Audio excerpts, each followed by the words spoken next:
From the High Definition Production Center of Troy University's Broadcast and Digital Network and Troy campuses around the world, this is Troy TrojanVision Weekly. Hello and welcome to Troy TrojanVision Weekly. We're glad you joined us for this look at what's happening in and around Troy University. I'm your host, Aaron Taylor. And in honor of College Colors Day and the start of Trojan football season, I'm sporting my Trojan Cardinal this week. Go Trojans! And speaking of College Colors Day, it's become a bit of a state holiday in Alabama, a chance for people to wear school colors of their favorite team as a way to kick off the football season. Sean Kent explains. Last Friday, Governor Robert Bentley signed a proclamation declaring Friday, August 29th, College Colors Day. The purpose is to promote higher education by raising awareness for what the universities and colleges in Alabama provide for not just the state, but the student bodies on their respective campuses. Some Troy students gave their input to what they believe College Colors Day means to them.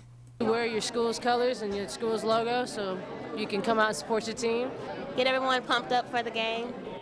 Heath Barton, the vice president of campus activities, says that he hopes it will bring the campus together as one body. I definitely feel like it gives everyone a sense of pride, just being able to know that you're representing an entire university, you're representing an entire body, you're representing, this Trojan pride that's always mentioned, this happiness that's always spinning around, and just the family that we can make by having this oneness. And for the man who is responsible for Troy's athletics, John Hartwell, he hopes today will help shift the focus of the Trojan community to Trojan athletics.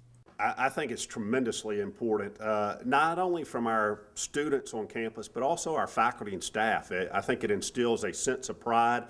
Certainly the fall weekends are charged with football, and I want our student body as a whole, and certainly we have many proud Trojans on this campus, but I want to see all of our students. You see Auburn stuff here, Alabama stuff, Florida State stuff. I want to see everybody in Trojan apparel. Sean Kent, Troy, TrojanVision News. And wearing Cardinal on Fridays won't end after the first weekend. Chancellor Jack Hawkins has declared every Friday in the fall Trojan Spirit Fridays and encourages all students, faculty, and staff to wear Troy's school colors each week. And this semester, Troy University's library welcomes a new familiar face to head the school's library system. Haley Greathouse introduces to the new Dean of Libraries. Troy University has a new Dean of Libraries, and he is a familiar face to many staff members. Christopher Schaefer was promoted from the Dothan campus. It's a fairly easy transition, actually, because I've been with the university for 9 years. I worked a year on this campus as a reference librarian and then went to Dothan, where I was director for 8 years. As Dean of Libraries, he oversees all aspects of library services, but he wasn't always in libraries. In fact, he got his library degree in 2004. I have a diversity of experiences. I was originally a high school teacher. I taught in Banska Bystrica, Slovakia for a year and taught middle school for 3 years and then 5 years teaching general and AP history. And students have a lot to look forward to in the upcoming year. For this year, I'm just getting started. I think this is day 9 on the job or something like that. But we're already talking about developing a year of Shakespeare. I'm very interested in outreach to the faculty and student community. We just put up an exhibit downstairs. I want to start a lecture series. I do a lot of grant writing, and so we're looking at doing a lot of things along those lines, and we'll see what opportunities come our way. Schaefer is enjoying his new job and is excited about the opportunities that will come with it. I'm just really excited about being here and can't wait to get started. I think we have a lot of opportunities, and I'm looking forward to getting to know the faculty and students at the Troy campus. Haley Greathouse, Troy, TrojanVision News. On Wednesday morning, students looking for ways to help out in the Troy community had the opportunity to meet with organizations who just so happen to be looking for volunteers. Courtney Addison has the story. Every holiday season, the Salvation Army looks for volunteers to help ring the bells. Wednesday, the Salvation Army, along with many other nonprofits from around the community, were on Troy's campus looking for volunteers. We couldn't make it without our volunteers in the community and the students. The students are a big part of our volunteers. But this volunteer fair wasn't just for nonprofits around Troy. On-campus organizations also had the chance to recruit new helping hands. Caitlin C. Schultz is a volunteer with Campus Kitchens, and she says that she's pleased with the turnout. We actually had people lined out at the door at 10, so that was just really cool to see that people were, just eager to come, and people have just kind of been flowing in and out, and I just think it's really beneficial to see how many students really are interested in Troy as a community and just getting involved. And what are the organizers looking for in a volunteer? Well, we'd like to find someone that's eager to help, that it's something that they want to do, not something that they have to do. One Troy University freshman says she came to the volunteer fair hoping to find a way to help make an impact on her new home. If you can better the place that you live in, then obviously I think that's a great thing to do, that you should reach out to others and make sure that everyone in the community feels a part of the community. Courtney Addison, Troy, Trojan Vision News. Any students who couldn't make it to the volunteer fair but are still interested in finding an organization to help out with can do so by stopping by the Office of Service Learning in Eldridge Hall. And Troy University is home to students from over 60 nations, and sometimes it can be hard for international and American students to connect. But as Haley Greathouse shows us, one organization has found something every culture has in common.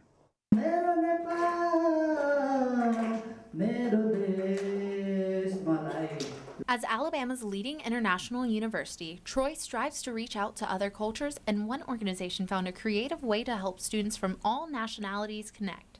Tea for Troy is a great initiative to bring everyone together through a common beverage that's served literally around the world. Tea is served from like the north of Europe to the south of Asia. Everyone drinks tea. Tea for Troy is built on the idea of just building relationships with each other. The most important thing of Tea for Troy is building relationships. Every 2 weeks, international students volunteer to present tea from their culture. Today was the first presentation for Tea for Troy this semester, and we presented Nepali tea. We actually made some Nepali tea bought from Nepal as well, and it was a kind of a brief introduction on the tea culture of Nepal. We told them how it's a very close part of our everyday lives, and we also provided everyone a chance to taste what it tastes like. American and international students alike enjoy the presentations and leave with new knowledge of the country. Tonight was awesome. We had a group of Nepalis, about 10 Nepalis, share on how they drank tea in their culture, and it was really cool. I love how they showed how much tea is not only just a beverage in their country, but it's something that actually builds relationships. Tea for Troy aims to bridge the gap between American and international students, and this year the organization hopes to reach out to more than just the college community. This year, I think my vision for them is to continue growing, but also to begin to serving people in our community. We have Charles Henderson School right next by, and some of our American kids, they only know sweet tea. So I'm looking forward to Tea for Troy reaching out into the community. Well, that's something we've been talking about possibly doing this year. With having where an international comes and speaks in a local school, and possibly speak at a senior center. The Tea for Troy events are held on Thursdays every 2 weeks at 7 p.m. in the Hall of Honor. The next one will be on September 4th. And if you're active on social media, you've probably seen it. As a matter of fact, you might have actually done it, and that's the ALS Ice Bucket Challenge. Amanda Langley takes a look at some Trojan challenges and what effect the challenge really has. The ALS Ice Bucket Challenge has gone viral, and the advocacy of pouring an ice-cold bucket of water on top of yourself has even made a new fashion with known celebrities. A Troy University student shares how shocked he was at how fast the advocacy has spread.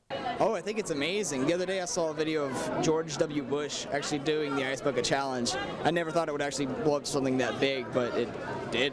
Thanks to social media, Troy University did not have to wait long for its students and faculty members to be nominated and contributing to the ALS Ice Bucket Challenge. I got challenged by my friend Colin Johnson. He challenged me because he thought it would raise awareness for ALS everywhere, so that's why I did it. We're probably going to do it the same way everybody else is doing it, just make sure you got a lot of ice, a lot of water. It's really hot outside, so it's a perfect day for it. A Troy University faculty member and students share their opinions on how this campaign has built up a positive awareness for ALS. Well, I think overall it's a good thing.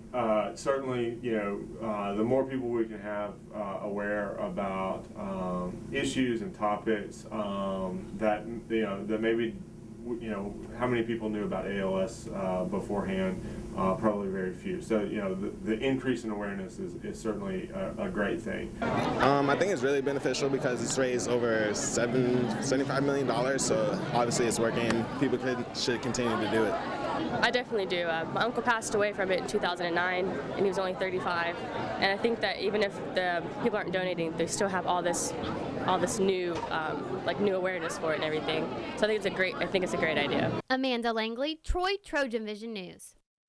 And we'll take a short break. When we return, we'll learn more about what's going on in Trojan sports. Stay tuned. We'll be right back. Serves his party best who serves the country best. Rutherford B. Hayes. Patriotism is easy to understand in America. It means looking out for yourself by looking out for your country. Calvin Coolidge. Government is the people's business, and every man, woman, and child becomes a shareholder with the first penny of tax paid. Ronald Reagan. There's nothing wrong in America that can't be fixed of what is right in America. William Clinton. Be the we now. The warrior spirit. It's in there. Always has been. Now let it out and take the world by fire. Train well and learn what it means to be a Troy Trojan. Walk with confidence, conquer, claim territory, and climb ladders. Know that you have the power to stand alone, but the comfort of knowing that you'll never have to. Discover your inner warrior. Find it at troy.edu/spirit. Now, more of the award-winning Troy Trojan Vision News. Well, the Trojan football season kicks off this weekend in a matchup between Troy and UAB. Amy Alston takes a look at a game that has become a bit of a heated rivalry over the years. Coming up on the first football game of the season, and it is one of the season's biggest rivalries. Troy will take on UAB for the 12th time. It is always very close. Most of the time very equal, down to the fourth quarter, down to the last play a few years ago. The game is a highly contested, very competitive, very close and equal, you know, cross-conference lines, USA and Sun Belt, in-state rivalry. The players also realized the intensity behind the rivalry, and Waylon Coleman Dancer said in-state adds to familiarity among the players. Oh, you know, it's always, you know, the intensity is always high, you know, especially with it being in-state. You know, you see a lot of familiar faces from guys, especially the guys that are from Alabama. You know, they have a lot of friends that play for UAB and attend to the school. So, I mean, you know, the fans are wild, and it's just a great atmosphere. You know, it's college football. Troy won last year's matchup in overtime, and not only does the rivalry give the team bragging rights, it also sets the pace for the rest of the season.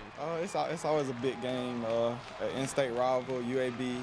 I guess it's been bad blood there since I've been here for as long as I've known, so it's always a big game for us, and it's the opener of the season, so we always want to start it off right. So, I mean, we're getting ready any way we can to pump everybody up to let them know that it's a serious game for everybody. The record stands at 7-4, with Troy looking to add number 8 to the win column.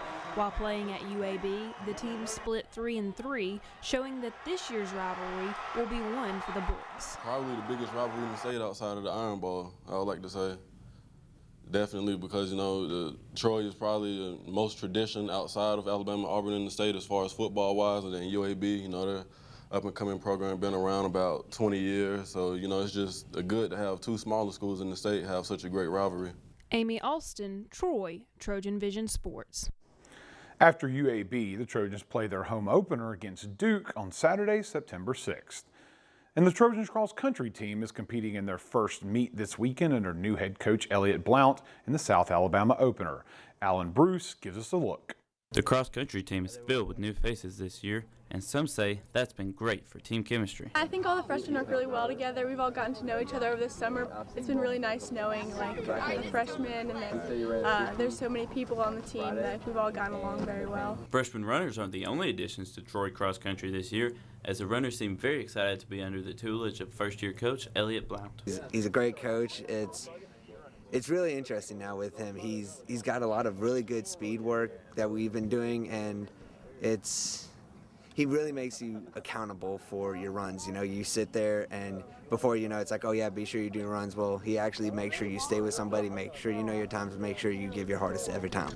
Troy's first cross-country meet under Coach Blount will be Friday at the South Alabama Opener in Mobile. We're really excited. We're going to do our best, and I think the coaches trained us really well so far. This meet will likely be much hotter than the climate he's used to coaching in during his time at Columbia University, but Coach Blount believes that can be combated. As far as racing goes, I mean, you know, the sun's just not following us. You know, everyone's out there, you know, going through it. So I just tell them, you know, something you got to deal with. Like, hydration is key. I tell those kids, you got to make sure you're hydrating. The women's team will be without their fastest returning runner from last year's team, Julie Ostendorf, for their first meet. Yeah, we're going to miss her for sure, but someone has to step up. We got to rally around. You know, that's just the name of the game. Make sure the beast. Coach Blount says he definitely intends to continue the high levels of success he experienced at Columbia, but knows that it isn't just handed to them. Yeah, it's going to be some work, you know. That's you know, I was fortunate to have some very good talent and work with some very good coaches up there at Columbia, and I learned a lot from them, and you know, hopefully I can, you know, bring that stuff down here. Alan Bruce, Troy, TrojanVision Sports. After losing a pair of games in Louisiana to start the season, the Trojan soccer team kicked off their home schedule with a record-breaking performance. Jacob Harrison gives us a look.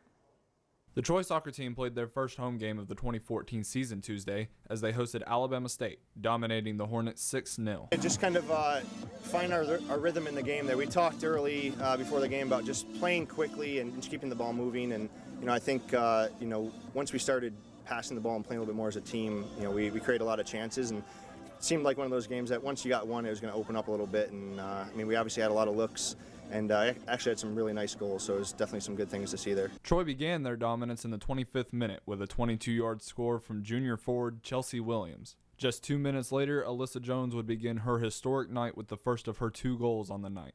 Jones would break a Trojan record with 11 shots on goal.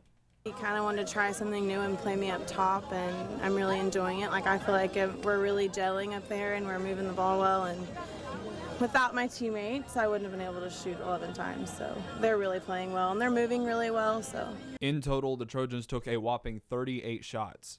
Alabama State only had 6, with just 1 coming in the second half. We're a pretty athletic team, and they just need to play smart and play the way we want to play soccer. Not trying to do things as individuals, but go ahead and, you know, keep the ball moving around and create some space on the field. And, you know, that's, I think once they started doing that, they realized that, you know, moving the ball as a team is going to create a lot more chances for us. yeah, after this weekend, we were kind of on a dry spell. I mean, we got scored on 6 times and we had chances, but once we got one, we felt really comfortable and we had more confidence, and we knew, like, once we went going forward after 1 goal, it would all just sort of start to fall into place. Tuesday marked the first win in Coach Jason Hamilton's head collegiate coaching career. Jacob Harrison, Troy, TrojanVision Sports. The soccer team is playing host to the Trojan Classic this weekend with matches against Tennessee Tech and Kennesaw State.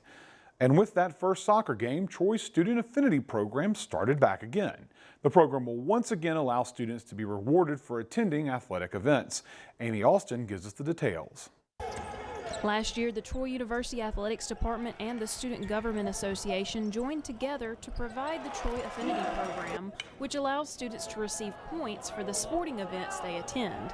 The program is in its second year to give students incentive to attend events. Last year, in the inaugural year, it was a very successful program, and basically what it's designed to do is to give some incentive for our students to come out, not just to football or basketball games, but to all of our sporting events. The program is simple. All students need to earn points is to attend any sporting event and make sure their student ID is swiped. For those students who either weren't here last year or who didn't participate last year, they can bring their ID card. We'll have our scanners at all sporting events, all athletic contests, and there as you enter the gates, and they'll be able to swipe it, and that records their attendance for that event. Each sport has its own point tally. The Olympic sports create greater point value because the attraction for those events is not as large as events such as football. It's not hard to attract a crowd for a football game or maybe a men's basketball game, whereas some of our students may be a little less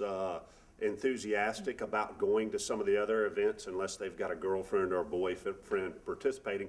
So we wanted to put those events at a premium to draw further attention and to increase attendance at our Olympic sporting events. The TAP program has boosted team morale and student athletes' confidence, but it has also enhanced the fan experience. From our student athletes, talking to other students about when the other students would say, hey, I came to your game, as part of the affinity program, I really enjoyed it.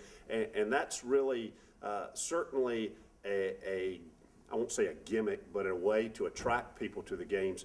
But, just as with our fans who are not students, we want to make sure that their game experience, as well as the product on the field of play, keeps them coming back again and again. And we're going to take another quick break, but when we come back, we'll hear some offerings from our friends at Troy Public Radio, so don't touch that dial. Kids did what came naturally, spending free time running through the grass, exploring streams. But times have changed. Today's indoor kids spend more than 7 hours in front of electronic media. That's why National Wildlife Federation created the Be Out There movement. Outdoor play improves kids' health, body, mind, and spirit. It helps them stay fit, enhances creativity, and could even make them better students. There's a reason they call it the great outdoors. Learn more at beoutthere.org.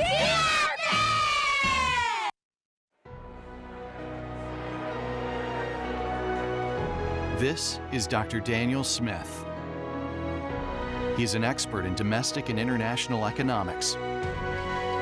But his proudest achievement is connecting with his students and helping them accomplish more than they ever thought possible. That's the warrior spirit, and it's alive and well at Troy University. Feel it at troy.edu/spirit. Now, more of the award-winning Troy TrojanVision News. Each week we take some time to hear some of the work done by our broadcast partners at Troy Public Radio. This week we'll get another sample of Talk of Troy, the student-produced newscasts of Troy Public Radio. Let's take a listen. It's the Talk of Troy. Voices and sounds from the campuses of Troy University. I'm Joey Hudson. Online, it can be very easy for a thief to gain access to your email or even your computer, but it's just as easy to steal from a social media account. Producer Katie Ganaway says a new online course has the goal of keeping you safe and social. There's a good chance you've had to change your password or download a security update for your computer. But it's not just email and your hard drive that are at risk. Your social media accounts, such as Facebook and Twitter, are also fair game. Those attacks are where a cyber thief poses as a friend to obtain answers that can give them open access to companies' systems. Lee Vardaman, Associate Provost for Academic Support, says the course will simulate an attack by a hacker that the student will need to deflect. You'll actually attack another simulated computer, and you'll defend one as well. Registration for the course ends September 3rd. For the Talk of Troy, I'm Katie Ganaway. The Alabama Humanities Foundation will recognize Chancellor Jack Hawkins Jr. with the Wayne Greenhaw Service Award for a past or present board member for outstanding service. Chancellor Hawkins says the award is personally gratifying for him because of whom it is named for. I knew Wayne Greenhaw. He was a good friend of mine and a great Alabamian, and to receive an award named after him truly adds to the honor. The work of the Alabama Humanities Foundation is also something Chancellor Hawkins believes in and has worked to support. It sort of makes the difference in a living and a quality life. Chancellor Hawkins will be recognized with the Wayne Greenhaw Award at a ceremony on October 6th. I'm Joey Hudson, and you've been listening to The Talk of Troy, a production of Troy Public Radio.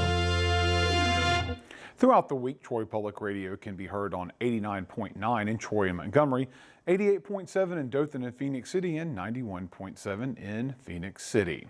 Now we're going to take our last break, but coming up, we'll learn more about the new cross-country coach at Troy University. Stay tuned. We'll be right back.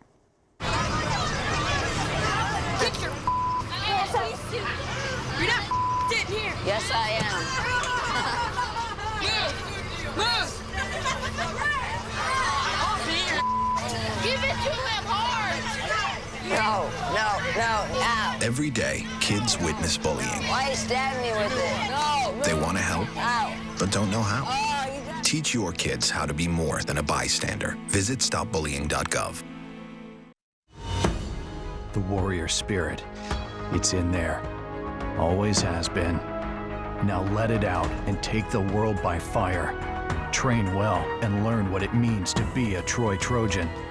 Walk with confidence, conquer, claim territory, and climb ladders. Know that you have the power to stand alone, but the comfort of knowing that you'll never have to. Discover your inner warrior.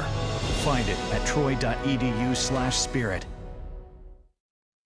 Now, more of the award-winning Troy TrojanVision News. As we mentioned earlier, the Trojan cross country team started their season this weekend. Recently had the chance to sit down with the new head coach of the cross country team to learn about the season. Hello and welcome to Trojan Talk. I'm your host, Aaron Taylor. Today, be learning about the cross country program and the new coach for cross country and a new season. But the new coach, Elliot Blount, thanks for joining me today. Thanks for having me. And as I mentioned, it's a new season coming up, but we have a new coach, whole new program, and you're probably the newest coach having to start the season the soonest. What kind of challenge does that present to you? So, I think just learning the lay of the land and how things actually work. It's a lot of, transition. Coming from the Northeast, I'm coming from New York, and adjusting to the temperature change and everything, and just figuring out how to move in Alabama is probably the biggest challenge for me. So. And now let's talk a little bit about your background and where you came from to get here to Troy.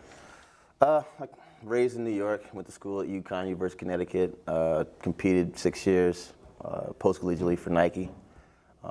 Came back to New York, I was out west, and came back to Long Island, New York to teach, coach, and then got the opportunity at Columbia University, where I spent the last 4 years. And the opportunity came up. I worked with Coach Davis, Director Davis, alongside, I guess, as he was at Yale, I was at Columbia, like I said, and he got the job here, reached out to me.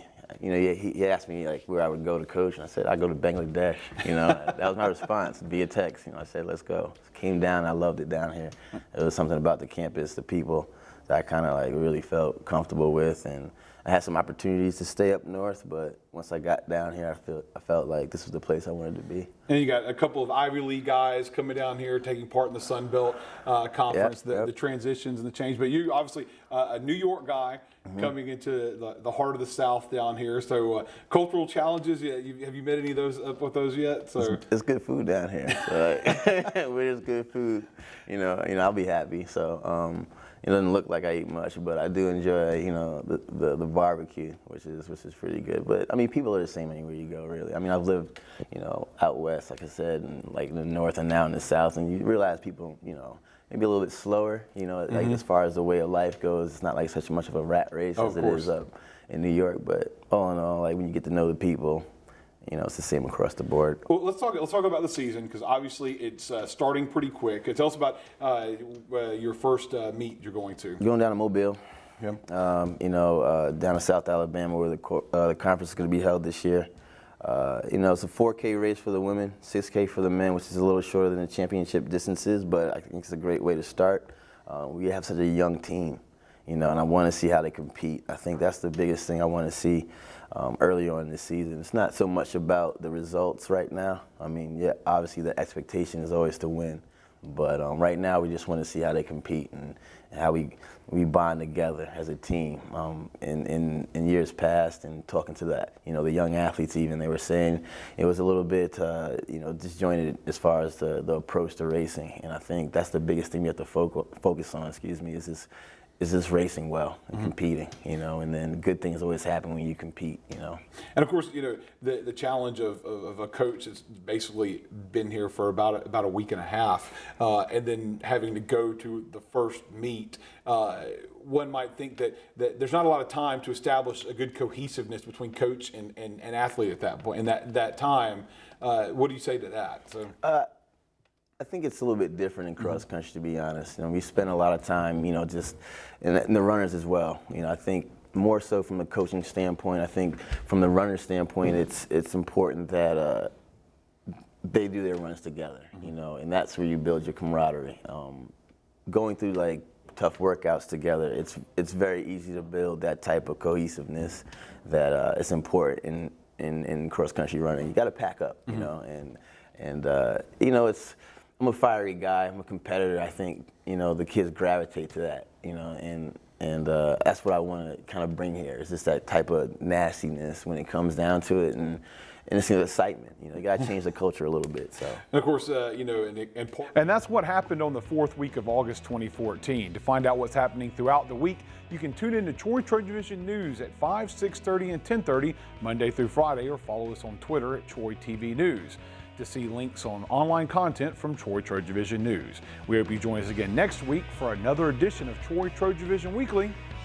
Have a good week.